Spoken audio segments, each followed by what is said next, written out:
Saddleback Park, a motorcycle playground carved out of the Southern California back hills. Here, a feisty breed of teenager, only recently graduated from the living room Hot Wheel circuit, comes to play a rough and tumble game called Motocross, where a crack-up can mean a splint instead of a touch of plastic glue. It demands hair-trigger reflexes, superb physical conditioning, and the kind of courage usually found only in the innocence of youth or the young at heart. Like former basketball great Bill Russell, who's come to learn and perhaps race at Saddleback. Nowadays, I live in a pretty workaday world. It seems I'm forever cooped up in a plane or in a hotel room. But the bike is my defiance of all of that. I just hop aboard and ride, anywhere. I meet all kinds of people and just, well, feel free. As free as a breeze. But Bill wanted to increase his freedom, to get off the highways and onto the back trails.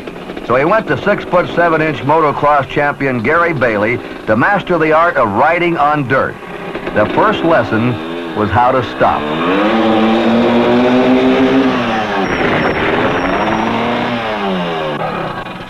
This is where you stop the first time, by using the rear brake only. All right? Now, we go back down here. We go approximately 24 feet further back, and this is how much shorter distance you stopped in by using both brakes together. Now, this can mean when you're trail riding sometimes, you know, when you come around a corner and there's a big ditch or a hole or something, you got to get stopped real quick. It can mean whether you stop in the hole or before you get to the hole. And coming into a corner now, if we was to take and reverse the situation, we had a straightaway coming down through here, and you were driving real hard, you and another rider were coming side by side into this corner, charging into there.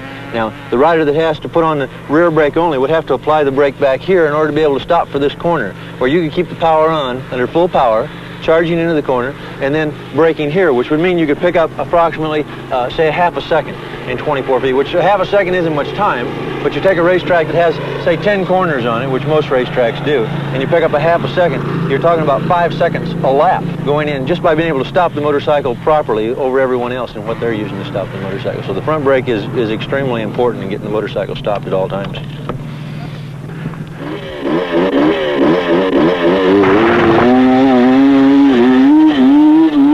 Shock number one.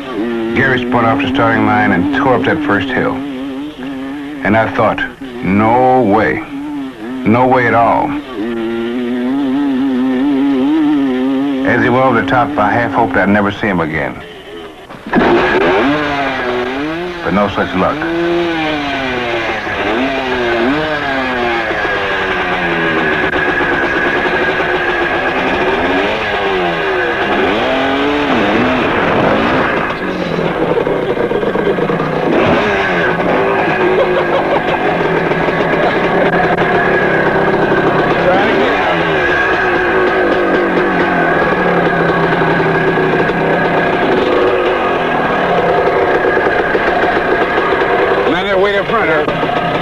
There. All right, put your feet out to the back. Bring this part, bring yourself out. Okay, go ahead.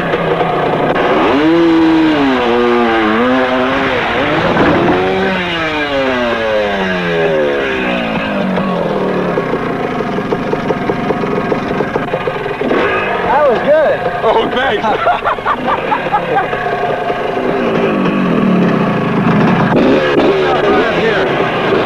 Right there, okay? Now keep yourself leaning forward. The main thing is to keep this right here. All right, give it a little bit more gas.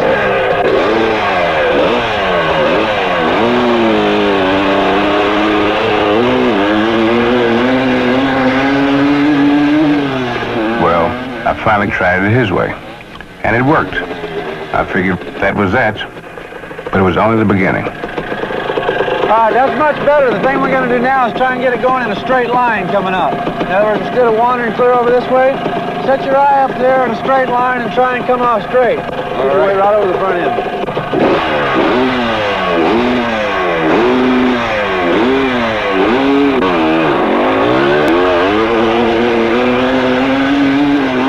Better, but not good enough for Gary Bailey. That man kept me running up that damn hill over and over again like I was some kind of rookie taking layups. But I was a rookie, and after a while I began to get the idea. I was shifting gears smoother, going faster, and straighter.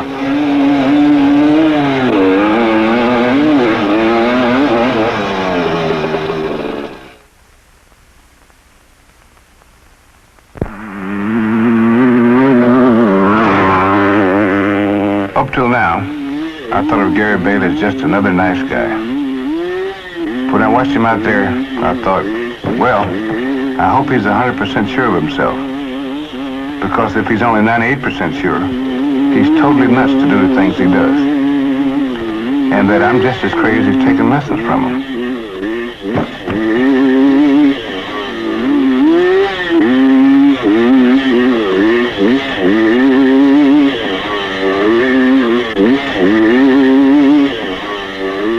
Watching what he could do with that bike, it became obvious he could do more than talk a good game. No goes right. You know, I've seen a lot of athletes come and go. Some can do it, some can only teach it.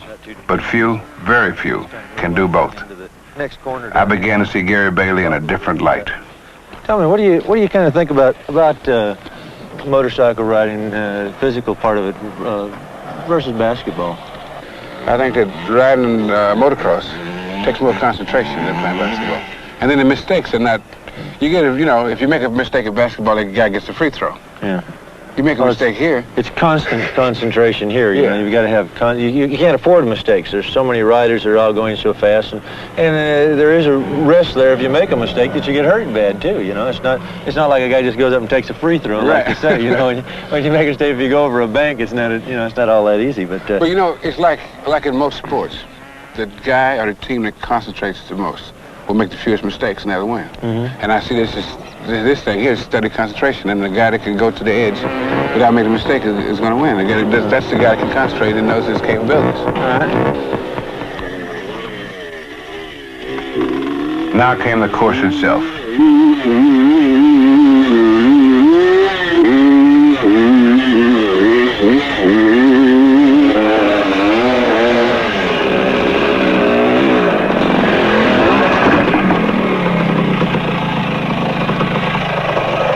All right, you were leaning, but you needed the power to keep you up. Oh, you never come on with the power. If you don't come on with the power, the motorcycle, once you start leaning, just keeps going. There's nothing to hold it up. You've got to come on with that power to get that back wheel pulling the motorcycle forward. So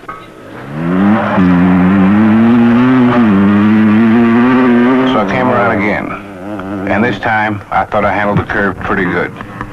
But obviously it wasn't good enough for Gary Bailey. Nothing seemed to satisfy him.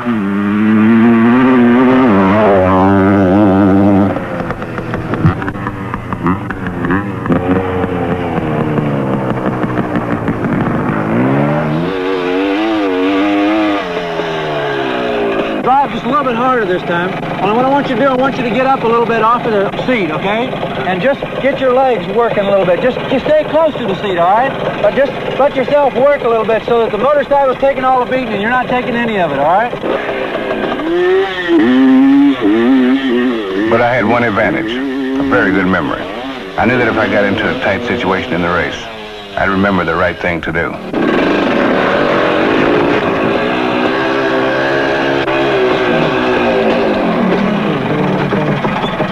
Low gear right here. Come into the corner, you hit low gear, you make the turn, and as soon as you got it straightened up and looking for that corner, right on the gas. Hit it. Start pulling away and catch second gear and drive it on to the next corner. Okay? It's looking good. Looking real good.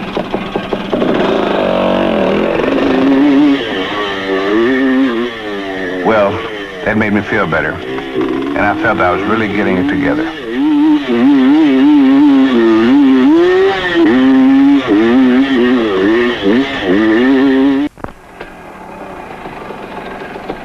Then came the steepest hill on the course, and it bothered me.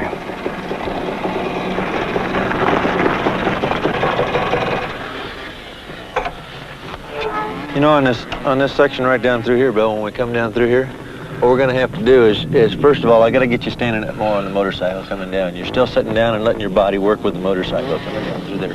You want to get your legs up and let your legs work with the suspension. So you just kind of stay steady and let the motorcycle work underneath you when coming down through. This will also help you to have more control over the motorcycle and allow you to have a little bit better braking coming down the hill. How do you feel coming down the hill now? I mean, what seems to be bothering you more now? I can't feel the brakes until they lock up. I haven't got it feel yet. No, that's the one thing I haven't got yet. Yeah. Well, if you stay on top of the motorcycle and stay over the handlebars, even if you lock up the back wheel, it doesn't really make that much difference. It doesn't give you the bite and slow you down because it has a tendency to skid the wheel, you know, and it still keeps you moving forward a little bit quicker. But if you get a hold of the clutch so you don't kill the engine, if you do lock up the rear wheel, you can pull in the clutch, let the wheels stay locked up a little bit if they are, and just drive it right into the corner anyway. No matter how hard I tried to do it right, to stand up, lean forward, let the bike work under me, that Big Daddy of a hill just bugged me.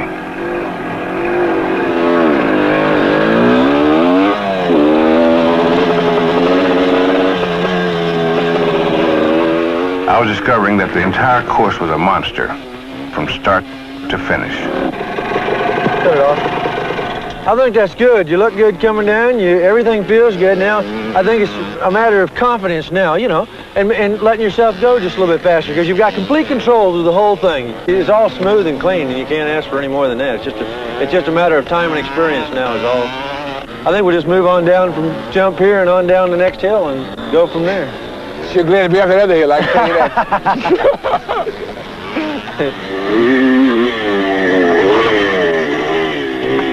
Now it was a day before the race, and Gary ran me through the course at least a dozen times.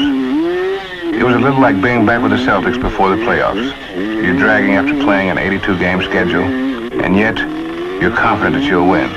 Because, well, you have to.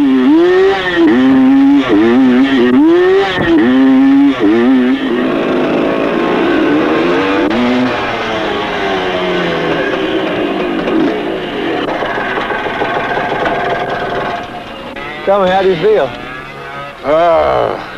I'm tired, sore, scared. But other than that, I'm feeling great. I think we got around the thing pretty well. You've got most of the corners down fairly well. You probably need, coming up out of these corners, like down through here, you can stand to get a little bit harder on the throttle and go a little bit quicker. But I think you ought to do fairly well. They got a beginner's class, you know, tomorrow. I think there's about 6 or 8 guys that entered along with you. And, you know, I don't expect you to win the race. I expect to win. You expect to win? Oh, yeah. Well, that's a good attitude to have. Isn't it? But I think you ought to do fairly well in it. What do you say we go on in and take it easy and get ready for tomorrow and get a good night's sleep? All right.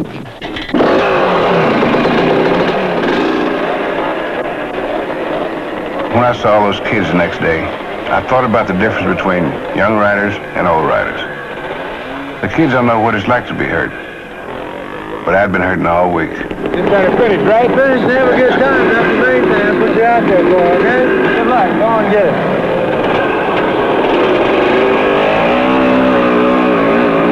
As for my race with the other adult riders, I was maybe 50% sure of myself. So did that make me crazy? I suddenly wasn't that sure of any of it anymore. Of my bike, the course, and certainly not the other riders.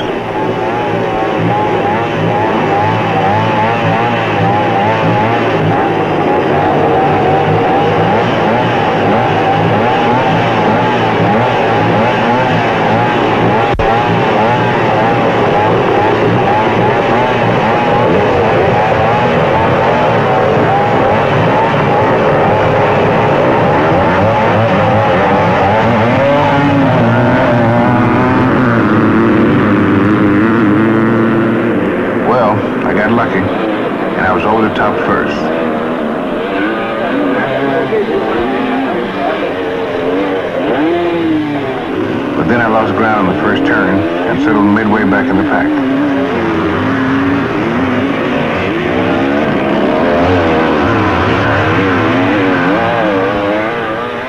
We charged into the first really sharp corner, and a guy passed me for a second. But I remembered and hit the power. That made me feel good.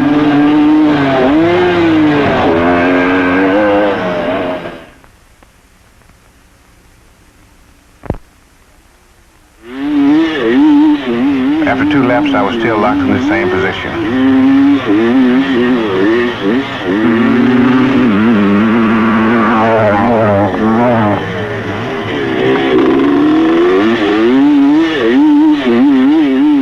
But I kept fighting against the temptation to go faster than I should, telling myself, don't get greedy. Don't go over the edge.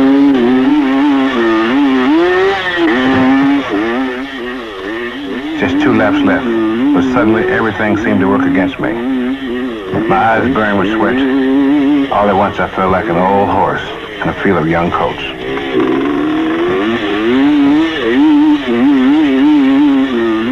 And then there was Big Daddy, waiting. And by God, it happened. Even as I fell, I thought, the motor's dead, and no time to pump it. So I squeezed the clutch, rolled it back down the hill, and let it start itself. Now I forgot my aches, my limits, everything but trying to catch up.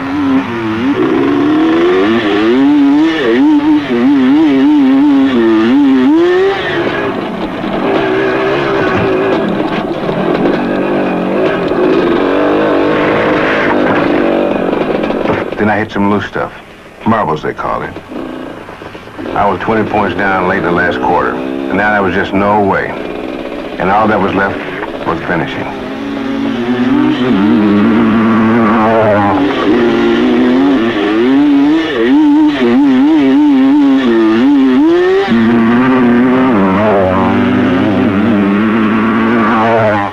Just one more corner now, and I'd see the man with the flag. Then Gary Bailey, and after that, a long, cold drink.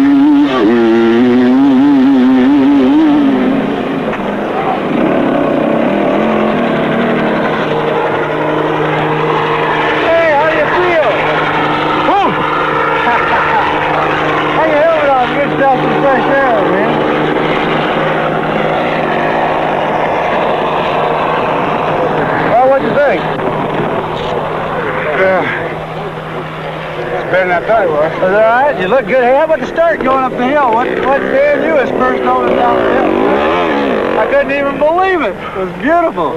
Absolutely beautiful. What happened to you coming down the hill over here whenever you fell? Oh, I braked too hard. Too much braking? Yeah, I locked up the back end and I was... You know, you were in 4th place then. What happened to you second time you came down? Well, I got caught in the loose stuff over there and he gunned it. How'd you feel? I don't feel like doing it again right now. Well, I think what we ought to do is get something cold to drink and rest a few minutes. And Bring back the basketball. So Bill Russell ends his week at Saddleback. He may well retire to the luxury of his street bike, but he won't forget that brief time when he lived once again in a world belonging to the young, with a lot of laughter and just a touch of defiance.